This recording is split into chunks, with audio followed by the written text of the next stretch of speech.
আমি তো নায়িকা অলরেডি একজনের পার্মানেন্টলি হয়ে গেছে। সিয়াম ভাইয়ার উইকেটটা ফেলতে পারলে মনে হয় যে না ভালো হবে। ছোটবেলায় কখনো খেলা হয়নি, এখানেই আমি ফার্স্ট টাইম ক্রিকেটটা খেললাম। অনেক হাড্ডাহাড্ডি প্র্যাকটিস চলছে, আপাতত শেষের দিকে, কিন্তু মনে হচ্ছে যে এখন পর্যন্ত ব্যাটিং বোলিং দুইটাতেই ভালো করার সম্ভাবনা আছে। আমার খুব ইচ্ছা একটা উইকেট ফেলানোর, দেখি কি হয়। আসলে আমরা এখন আমাদের টিমের হয়ে খেলছি, তো এখনো অন্যান্য টিমের সবার সাথে ওইভাবে কমিউনিকেট হয়নি, শুধু নিজের দলের সাথে খেলা হচ্ছে। আমি এক জায়গায় বললাম যে এখানে আসলে চেনা পরিচিতর মধ্যে সব থেকে বড় মুখ দেখেছি সিয়াম ভাইয়ার, তো সিয়াম ভাইয়ার উইকেটটা ফেলতে পারলে মনে হয় যে না ভালো হবে।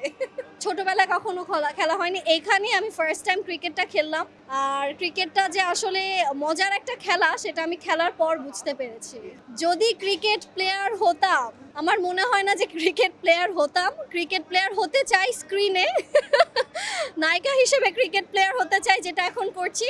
কারণ আমার কাছে মনে হচ্ছে যে ক্রিকেট খেলা ইটস ভেরি কম্পিটিটিভ অ্যান্ড এখানে আসলে অনেক স্ট্রেংথের ব্যাপার। প্রত্যেকদিন সময় দিয়ে এখানে প্র্যাকটিস করাটা আসলে একটু ডিফিকাল্ট। কাজের পাশাপাশি এখন যেটা করছি এটাই অনেক বেশি হয়ে যাচ্ছে। কার নায়িকা হতে চাই?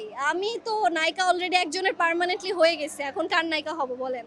আমার আপাতত সবার কাজ দেখছি, ভালো লাগছে। ছোট পর্দা থেকে শুরু করতে চাচ্ছি, তারপর যদি অডিয়েন্সের ভালো লাগে তখন আমি বড় পর্দায় যাব। নায়িকা কার হতে চাই, নায়িকা টোটালটাই কার হতে চাই সেটা ডিপেন্ড করবে গল্পের উপরে, গল্পটা কিরকম। আমার খুব ইচ্ছা একক চরিত্র অভিনয় করার, বিকজ আমাদের দেশে নায়িকা কেন্দ্রিক ছবি খুব কম হচ্ছে।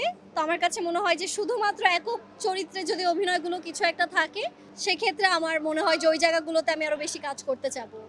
আমি আসলে গল্পটাতে বিশ্বাসী। রোমান্টিক গল্প দেখতে দেখতে একটু বোর্ড হয়ে গেছি, এখন মনে হচ্ছে যে একটু সংগ্রামী স্টোরি দেখা দরকার। কারণ আমাদের দেশের মানুষের কিন্তু সংগ্রাম অনেক, বাট ওইগুলো কিন্তু ক্যামেরাতে আসে না। তো আমার কাছে মনে হয় যে একটু সংগ্রামী স্টোরি দরকার আছে আমাদের দেশের জন্য।